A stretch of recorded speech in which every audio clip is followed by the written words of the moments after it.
جی میں آپ کا سوال سمجھ کے، آپ کا مطلب ہے کہ آج کا نوجوان جلدی سے نا امید کیوں ہو جاتا ہے؟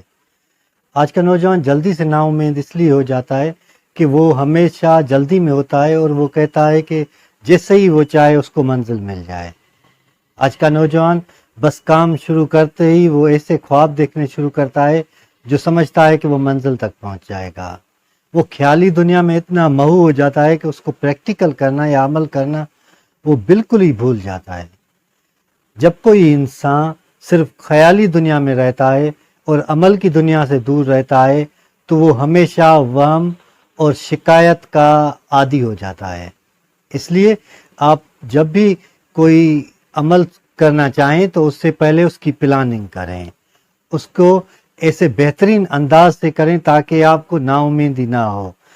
کبھی بھی کوئی کام شروع کرنے سے پہلے آپ ہمیشہ یاد رکھیں کہ آپ وہ کام کیوں کرنا چاہتے ہیں، اور اس میں جو نتائج ہوتے ہیں یا تو آپ کے حق میں ہوں گے یا آپ کے خلاف ہوں گے۔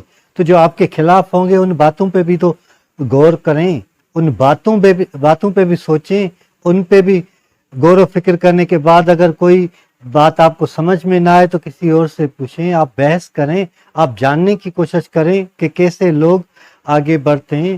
آپ اس کے بعد ہی مایوسی کی طرف بڑھیں۔ جب بھی آپ مایوس ہو جائیں تو کوئی بڑی بات نہیں، ہر ایک انسان پہلے ناکام ہوتا ہے اور اس کے بعد ہی کامیاب ہوتا ہے۔ اگر آپ ایسے ہی ناکامی سے ڈرتے رہیں گے یا کوئی بھی عمل شروع نہ کریں گے اس خوف سے کہ میں ناکام ہو جاؤں گا تو پھر آپ ناکام ہی رہیں گے۔ ناکامی سے بچنے کا بہترین طریقہ یہ ہے کہ آپ اپنے آپ کو اللہ تعالیٰ کی طرف رجوع کریں، آپ کی نا امیدی ختم ہو جائے گی۔ آپ اپنے جو عمل ہے اس کے نتائج اللہ پہ چھوڑ دیں تو آپ کی نا امیدی ختم ہو جائے گی۔ نا امیدی ختم کرنے کا بہترین طریقہ یہ ہے کہ آپ لوگوں سے ڈسکشن کریں۔ نا امیدی ختم کرنے کا بہترین طریقہ یہ ہے کہ آپ امید رکھیں کہ کچھ نہ کچھ بہتر ہوگا۔ نا امیدی ختم کرنے کا بہترین طریقہ یہ ہے کہ آپ سچائی کی راہ پہ چلیں۔ نا امیدی ختم کرنے کا بہترین طریقہ یہ ہے کہ آپ روزانہ ایٹ لیسٹ 1 گھنٹہ آپ کوئی نہ کوئی کتاب پڑھیں۔